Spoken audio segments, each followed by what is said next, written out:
Thank you.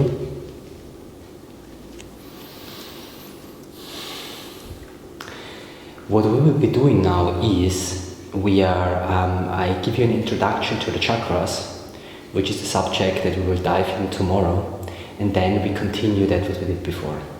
Like we continue our drawings of the pranas or of the koshas if you want to extend it. But let's talk about the chakras. So very first, what do you know about the chakras? They are the energy centers, if you want to say so. Like all the nadis are flowing inside the body, and that there are 7 main centers where they are going through. Yeah, what are these centers? Like energy knots or something? Mm-hmm. What does it mean? Good question. I don't know. There is more energy. I can't explain it. Kind of wheel? Wheel. Yeah, that's what it means. Like, That's what it means, yeah. Yeah, actually, there is a lot to say about the chakras. So, of course, they have many layers. Like there's the mythological layer, like what they are saying about the world from a mythological point of view.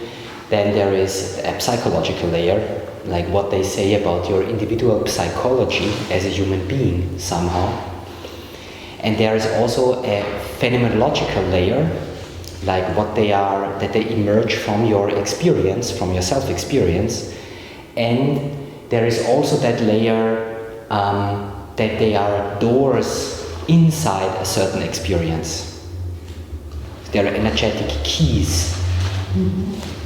So there is it has many layers, okay, the whole subject of the chakras. And all what you said is true, and it's of course also much more than that. So let's start with the basics. Actually, chakra, as you correctly said, the English word cycle also comes from that. And the Greek word kulkos, which is the wheel, also comes from that, because we all have Indo-Germanic languages, so it's a wheel. What is a wheel? A wheel is something that turns, by which means by force. You see? So the wheel is the wheel has many characteristics. The wheel has a center. Okay? Then there is something turning around that center. By its turning, it expresses its inherent kinetic energy, you could say. And in this case, it expresses the presence of energy. So there is a kind of force, which substance that force may ever have, that is circling around a center. So a center that attracts force. Somehow, this is a chakra. Yeah.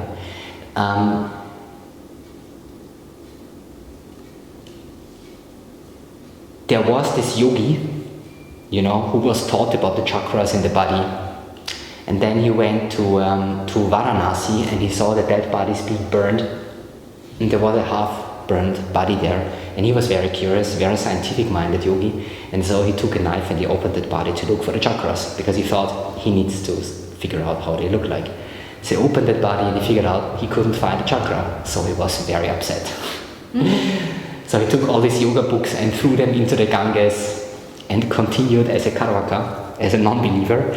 This is a metaphor that wants to say the chakras, of course, do not exist in your body as a fixed reality, as a fixed materialized reality. So you will not find a chakra in the body. This fixed reality of the chakra, of the idea of the chakra, also is expandable through all the properties that you attach to it, like color or a specific form or something.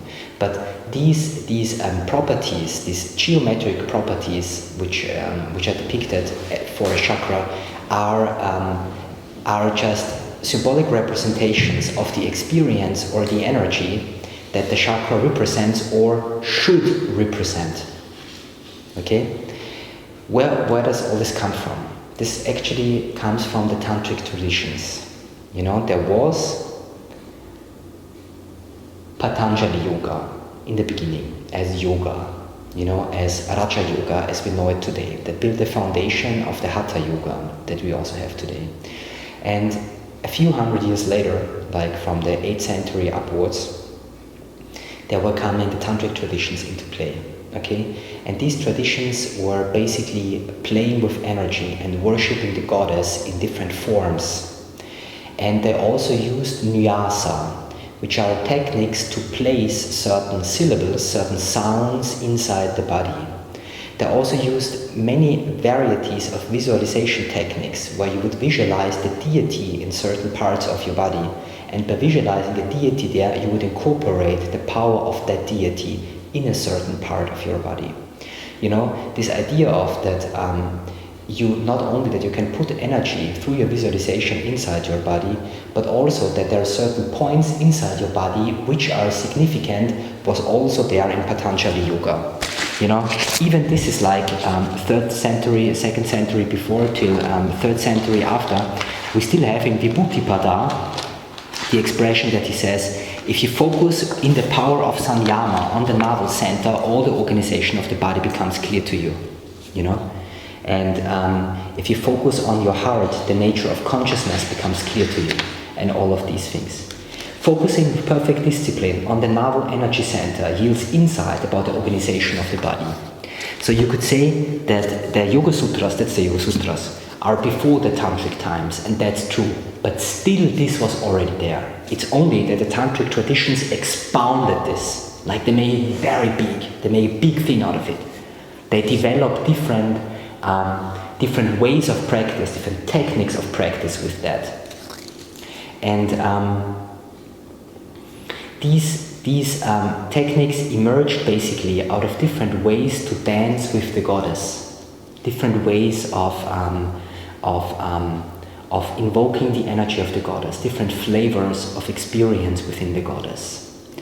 The Yoga Sutras of Patanjali don't describe such a refined play with energy. They are more straightforward meditation techniques where you use certain points in the body as focal points in order to transcend your mind or in order to acquire certain siddhis, certain magical powers.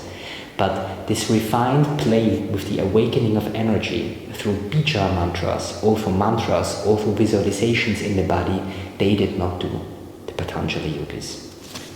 So good. Then there were these tantric traditions that emerged with the upcoming of the Shiva Sutras, which were one of the foundational scriptures. And one of these tantric traditions was the Kaupchika. Okay?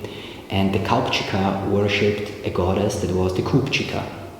And the Kaupchika emerged a little bit out of... it is said that she was once the goddess of the potters. She was the highest potteress, like the lady who is doing pottery, which I think is a beautiful metaphor because she was later identified with Kundalini par excellence, the goddess Kupchika. And Kundalini is the energy that brings things into being because it's the energy of the word, of speech, that brings things into consciousness, into being. And pottery is also that, what brings things into being from an unmanifested form, because you have this clay which is unmanifest, which is just some kind of block of something, and then you create a form out of it. And in the same manner, the goddess Kupchika, as being the goddess of the potters, brings things into being. It gives them a form.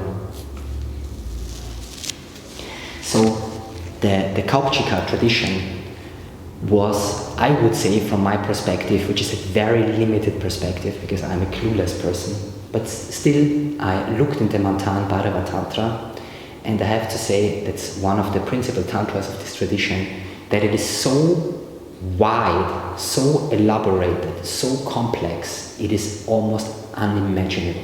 It is really a world that is completely lost, of which we do not know anything, which is so vast, like an exploration of energy, an exploration of the colors, of the flavors of the goddess, in all of its aspects.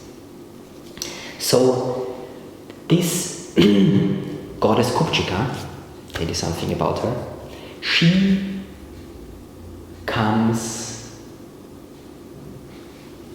doesn't know what she is. So she goes to Shiva. Yeah, maybe I've already said this, I'm still repeating, it's very important. She goes to Shiva, this was about the Kundalini, and she says,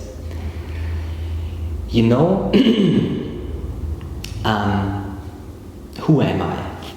And he says, well, how does it come that you do not know that? Since you are the row of heroes, since you are all the powers of the universe, how does it come that you do not know who you are? You are the one that is fashioned out of my limbs. And what he means is fashioned out of the energies of the universe. You are all the energies of the universe. You're fashioned out of these limbs.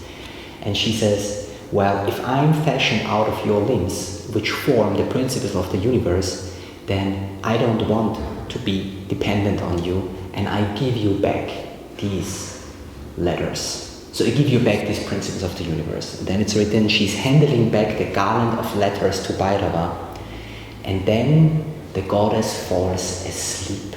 So the goddess Kupchika falls asleep in the seed form Ayin. So she's handing back the principles of existence to him, and then she falls asleep. And in this form Ayin, in which she sleeps, she resides there for a while, and as far as I'm concerned, the story continues that in this sleeping form, which only means an unconscious form, she comes back to him, to ask him now how she can now understand her nature. And he finally tells her that she has to go to a certain mountain in order to find her nature. And on the way to this mountain, she makes a journey to 6 holy places in India. Okay, so she makes a journey. And this journey is an outward journey in the beginning, but actually it's of course an inward journey. So it's the journey through 6 aspects of her being, in which she unfolds the garland of letters. Okay, there are 50 letters. That's the garland of letters, 50 letters. And on her journey, she unfolds them. And in the end of having visited these 6 places, she resides in the holy city of the moon, which is the 7th place. She was also depicted having a moon over the head. So she resides in the holy city of the moon. And there she marries Bhairava. So she marries Shiva in the end, in that story. And that story is an outward story, but it has an inward meaning.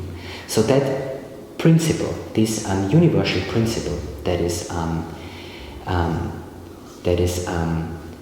Shiva, that is Bhairava, basically, creates all the powers of the universe from out of himself, so through his limbs. He is self-born, which also means he is not, so he is inexistent, but he brings everything into existence. So all the powers are born, and then the powers exist, the row of heroes.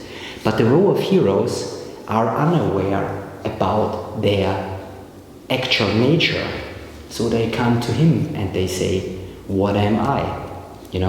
And he says, you are me, but they do not understand. So they reject their own power, and then they fall asleep in an unconscious form, which is you. and which is me, in that sense of that there is a universal principle that sleeps in a contracted form, you know?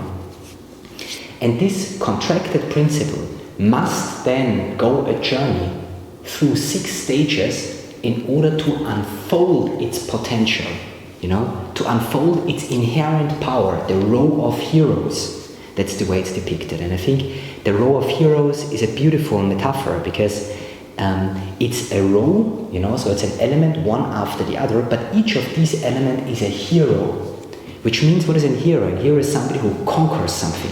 So the row of heroes conquer time, they conquer life, they conquer darkness, they conquer unconsciousness. And each of these heroes is inside of you, in a sleeping form. This is what is meant by this. So this 7-fold journey, or the 6-fold journey that resides finally in the 7th city, in the city of the moon, is a journey through sound. Why is a journey through sound? In the very beginning, because each of these chakras, you know, there are 6 chakras, as you may know, and the 7th one, each of them has a certain number of petals, and on each petals are letters. And if you sum up these petals, how many letters you get? You have 4 for Muladhara, then you have 6 for Svadhisthana, so you have 10. Then you have 10 for Manipura, so you have 20. Then you have 12 for Anahata, so you have 32. Then you have 16 for Vishuddha, as far as I'm concerned, so you have 48. And then you have Agnya 2, so you have 50. So there are 50 letters of the Sanskrit alphabet. So the petals of the chakras represent these 50 letters of the Sanskrit alphabet. They represent the 50 aspects of energy, because the energy is said to be encoded in speech, in sound. And if all the letters are unfolded within you, all the power of the universe is unfolded. This, by the way, just to go to this, is not the only system of chakras. Just that you know, because the journey to unfold, you see there are different ways to reach a certain stage of consciousness. The principle of the chakras can also be used to install simply a deity inside your body, or ascending deities, and to meditate over this deity within you, like Brahma, Vishnu, Shiva, you know, Rudra, Ishvara, Sadashiva, and so on. Yeah, you can put gods inside your body, but for this it is of course useful you know what they are and you have a certain relationship to them, otherwise it wouldn't work for you. Yeah, but you can install also the deities inside your body. All these things were done, and different tantric traditions also developed different stages of unfoldment of energy.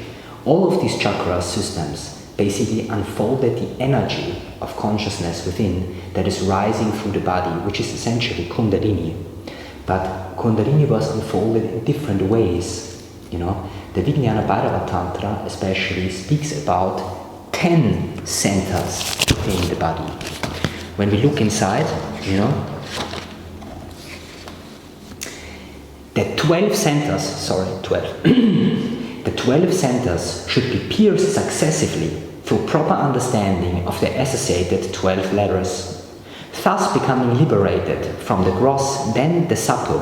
One by one, at the end of its journey, the Kundalini becomes Shiva. That's Sloka 30 of the Manthanbhairavatantra. So we have, it's just a hint to that they had a different system of chakras.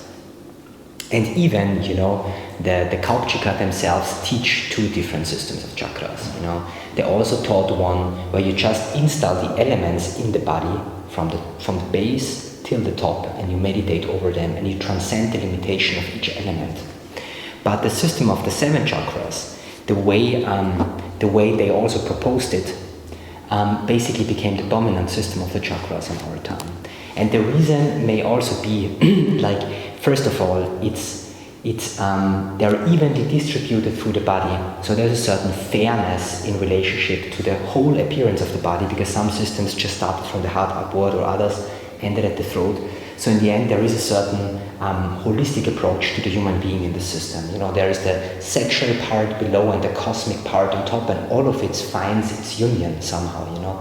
The heart is given a prominence in the very center, and somehow it's a very balanced system.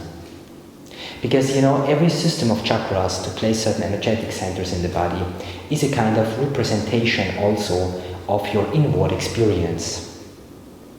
And to divide the human being in this 6 or 7 parts seems to be a very fair deal in order to mirror the internal experience of the human being. Because you have base, you have lust, you have power, you have love, you have the space, you have divinity, and you have eternity. You know, you could really, in a very, very, very basic manner, you could call it like this and say, this sums up the human being. That's why I think people feel very connected to this system of the 7 chakras.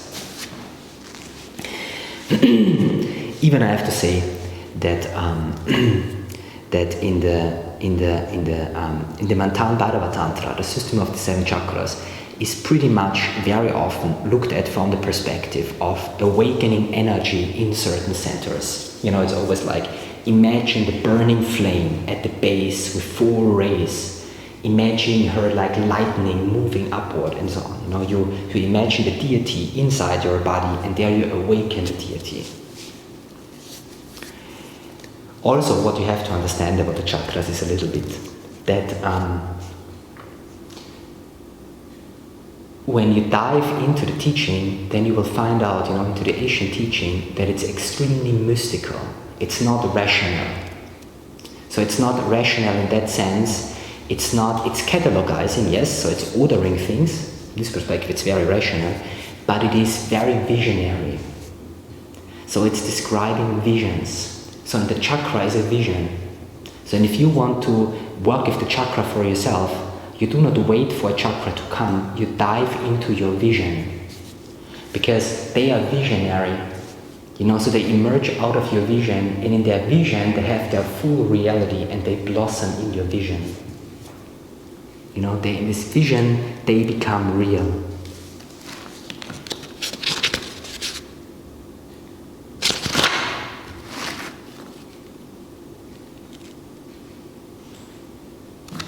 Being aroused by the contact of Agni with Manas and Prana, she takes the form of a needle and pierces up through Sushumna. The yogi should open with great effort this door, which is shut. Then he will pierce the door to salvation by means of Kundalini. Dhyana Bindu Upanishad. Okay, so the idea is, here it's a yogic technique, by means of Agni, Manas and Prana. So by means of the force of breath, by means of Manas, so the focusing of the mind, and by means of Agni, the fire, which is the heat that is created when the prana is, let's say, contracted with Mula Bandha and so on. By means of this pressure of breath, mind and fire, the Kundalini is awakened, and then she becomes what? She becomes a needle. Why this metaphor of a needle? The needle, that's why, because it's a knot. The chakra is depicted on the one hand as a power within you that is to be awakened, but it's also a limitation that is to be transcended. And it is somehow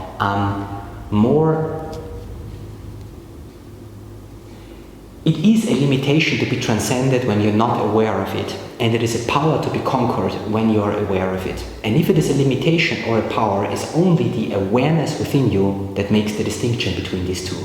Let's say you are earth, you have a body, and the body makes you do certain things. The body makes you sleep, the body makes you eat, and the body makes you pain, the body makes you pleasure. If you as a human being, you're not aware of this body and what the needs of this body are, then you suffer, because the body will make you do things and you don't want to do them, you know.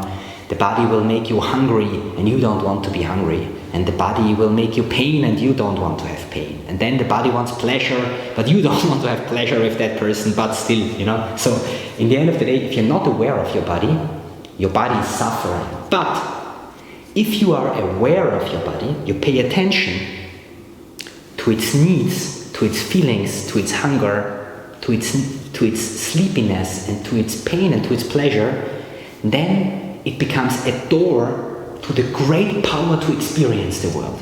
And it becomes a door to the power of action. Kriya, action can be taken with the body.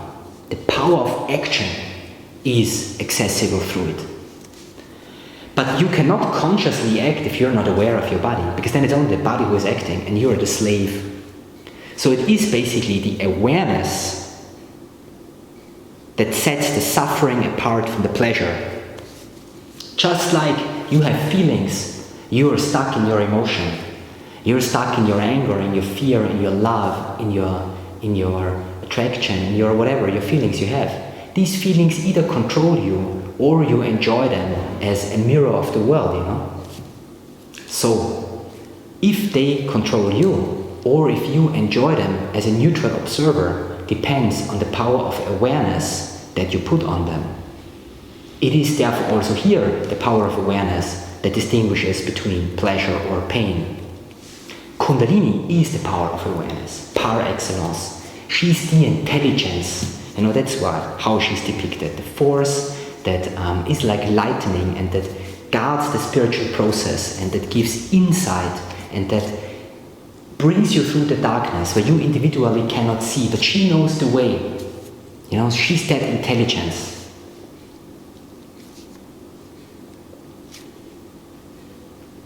So, being the power of awareness, she can pierce the limitation. She's also your awareness, your individual awareness, but more than that, she's universal awareness. And she's that awareness that can unfold the full potential in things. So, she's the full awareness, because only full awareness can unfold the full potential.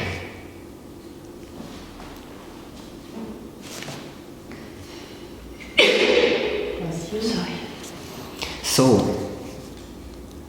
Kundalini is here a needle because she pierces the limitation by the power of her awareness. She pierces Muladhara, which is the limitation of earth. She pierces Svadhisthana, which is the limitation of water. She pierces Manipura, which is the limitation of fire. She pierces Anahata, the limitation of air. She pierces Vishuddhi, the limitation of space. She pierces them all. Like a needle on a string that is going through the flowers. You know, like this chains of flowers that they have in India. And she rises along Sushumna, which is the nadi of the observer. So she's inside the observer. She's you. She's your power of observation, the power of perception, the power of being that is accessible through perception.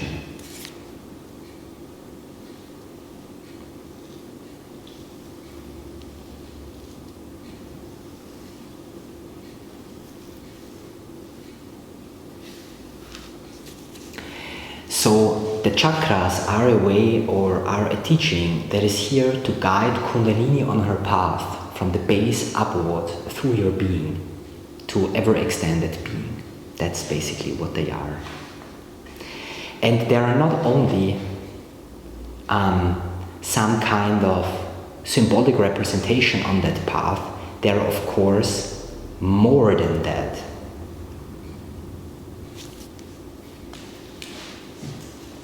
Because there is a reality to the chakras also. There is something very, very, very substantial about them, which is real. Because you could say, you know, so that's an imaginary thing, you know, to help you meditate or to help you going through your psychological blockages. But no, it's more than that.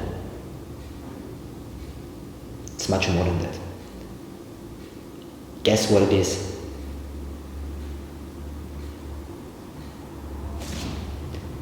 You can always guess, doesn't need to be right. Anyways. Nervous system? A nervous system, that's good, yeah. Mm-hmm.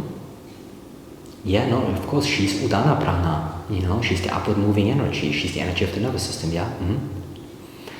Yeah, but this would be too anatomical almost. This would mean when the nervous system fails, does Kundalini fail?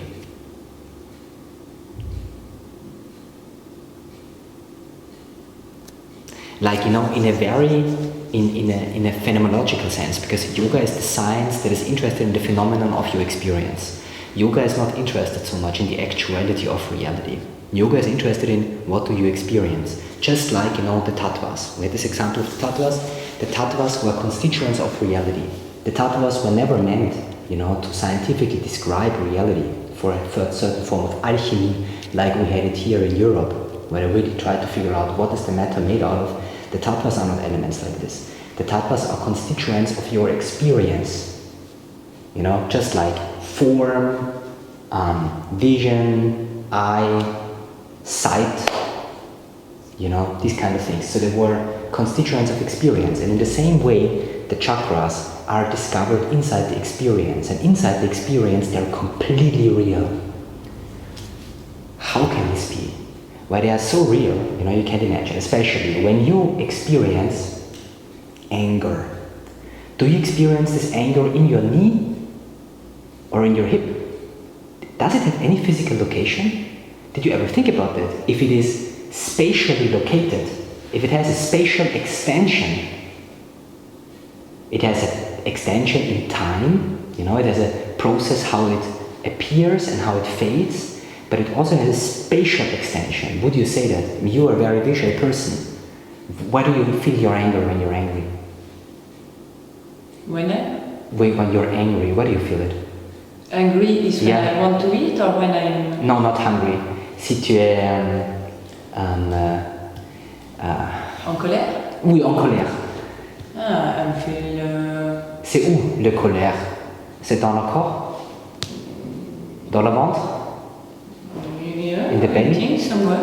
Right, yeah, maybe it's there. Yeah. For some people it's in the heart, for other people it's here. When people are afraid, some feel it here, other feel it here, in their butt, like the crocodile will bite them. There are different things, when people are afraid, some have to feel they lose the ground under their feet. In any case, like, it's very often a sensation of coldness or being kept in the center when you're afraid. When you're in love, you feel it in your heart, very strong sensation. When you have sexual arousal, very physical, it's also not in toe, it's also in the central axis of your body. When you have keen curiosity, it may also be a fluctuation in your belly. When you are full of sadness, it may also be a heaviness in your heart that is very, very heavy, which is in the central axis. When you have a good idea, then the people of the cartoon, they would paint a light bulb over your head. But inside, your internal visual field is also light above you. When you close your eyes, if an idea, it's above you. It's not on the left, it's not on the right, it's not below, it's above you. We spoke about it. Whereas your rational thoughts are below you. There are many idioms, like broken heart, and it's true that you feel it when it's... Of course, it's in the heart. Yeah. So what it means is just that your internal experience is arrayed where it's along the axis of the experiencer. What is the axis of the experiencer? Sushumna. Your internal experience is inside Sushumna, and the vibrations inside Sushumna. Sushumna is the grace, is the one in the center. It is the observer. And the observer has a physical location. I think it's very beautiful, to think about this and to realize that this is true. And actually, it continues so far that how Patanjali writes,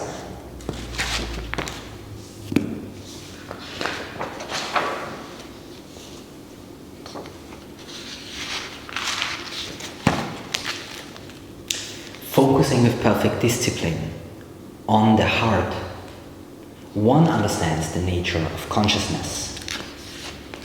334, now 335.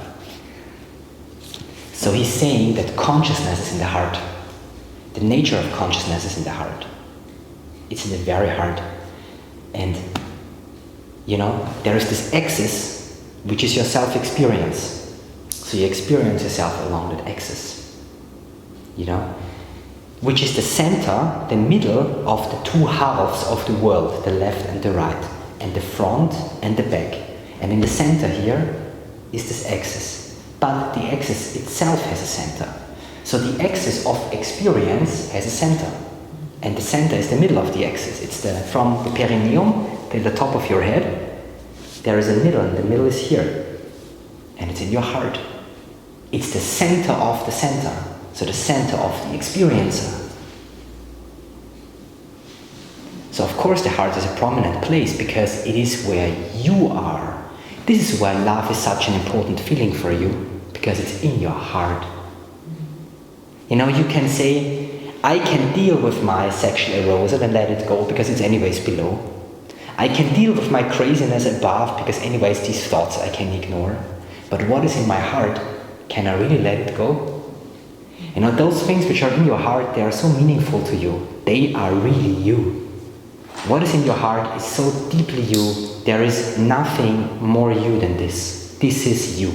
And what is in your heart will become true always. And you will pursue it always. And when you're sad from the heart, you're really sad. And when you're happy from the heart, then you're finally happy.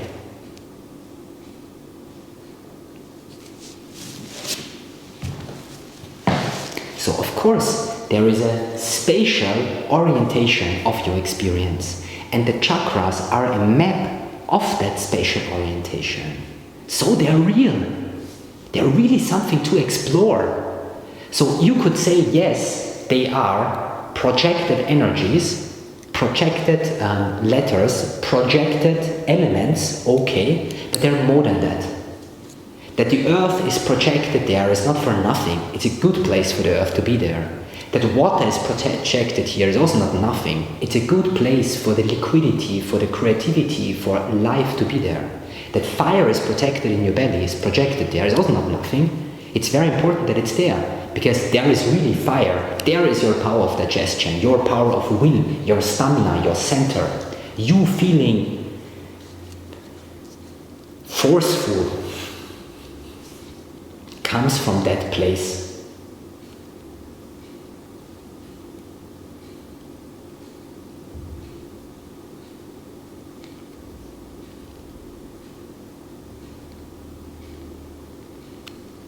So this is a very important reality about what the chakras are.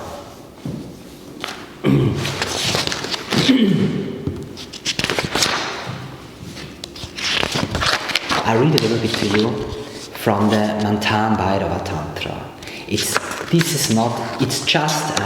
She's just talking about the chakras. Okay, the goddess. How does the story continue with the goddess Kupchika?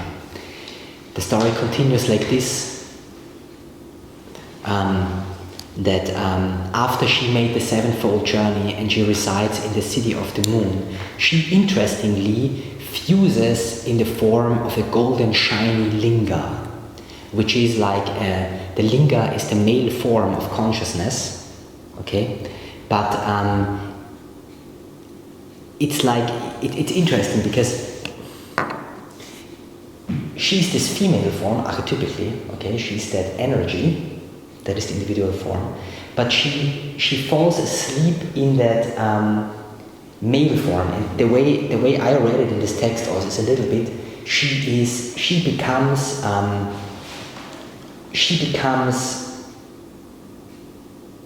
both sexes.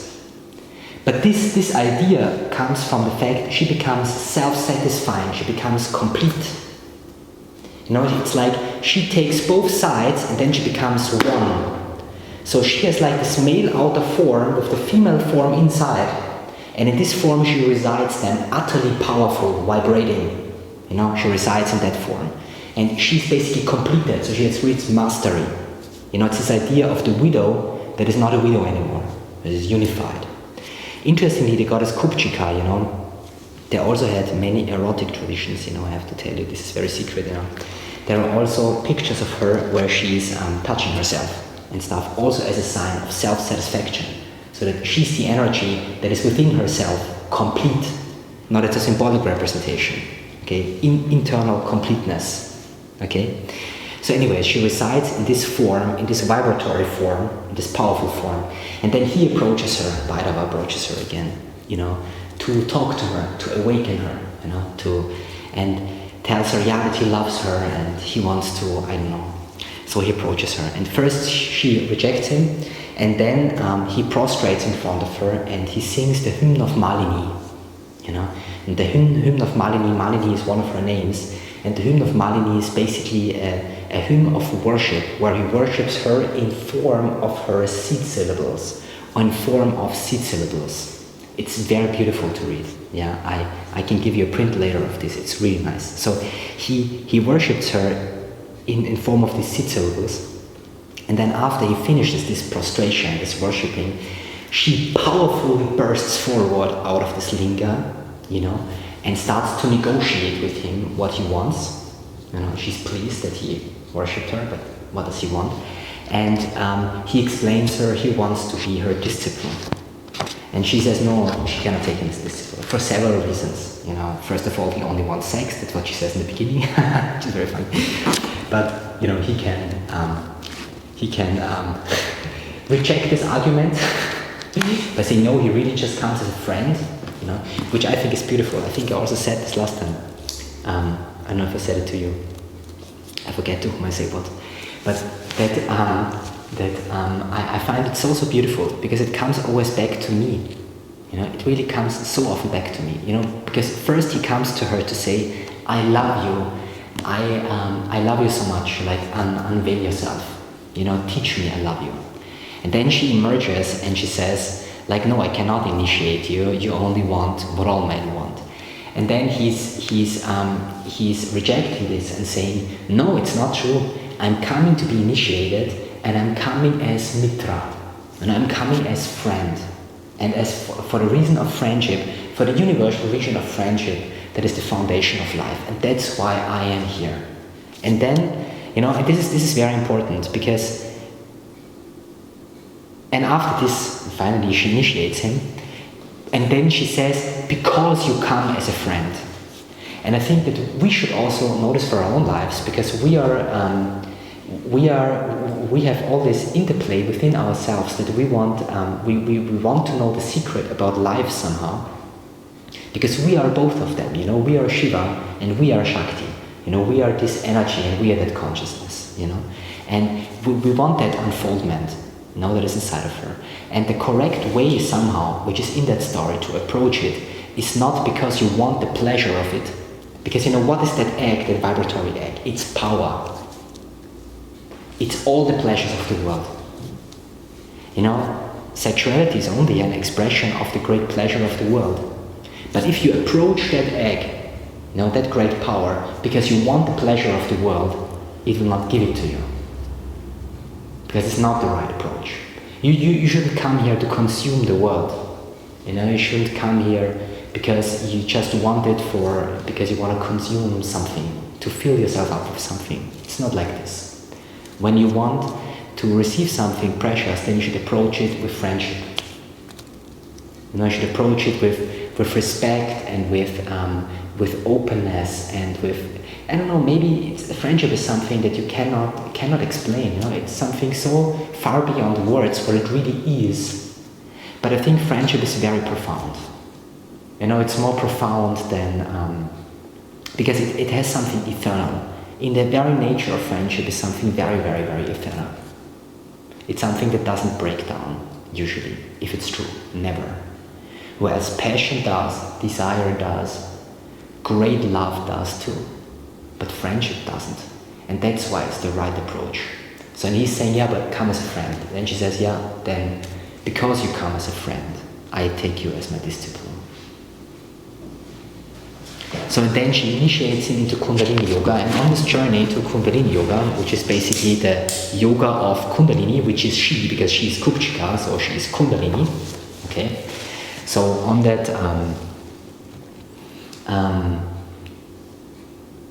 she's talking several times about the chakras, by the way, several times in this text, about different approaches, different visualizations of the chakras, and that's just one of them. And I thought, you know, I'm just putting it in the script because it's nice to read how it's explored in the original source. It's just one of the explanations. O great goddess, I have understood the Kula with 16 divisions. What is the other innate nature which is realized by the process of reversal? I have not clearly understood the 6 wheels, the 16 supports, the 3 signs, and the 5 wards according to the Kula path. The Kula is the family, the path of tantric worship. O goddess, tell me also about the Kula division. The venerable goddess Vakra said, this is Kurchika, it's just another name for her. This question brought down to you by earth, O God of the gods, is the best one. I will now tell you the teaching concerning this, the transmission of the 50 verses concerning Kula.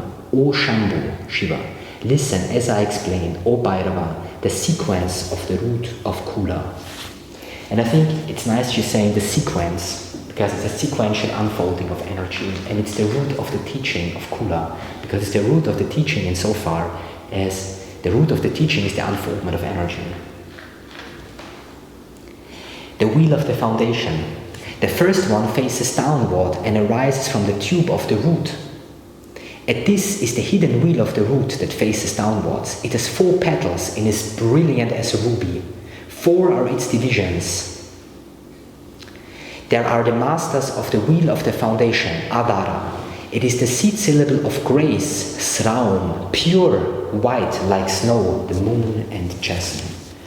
She's saying, it's Sraum, the seed syllable of grace.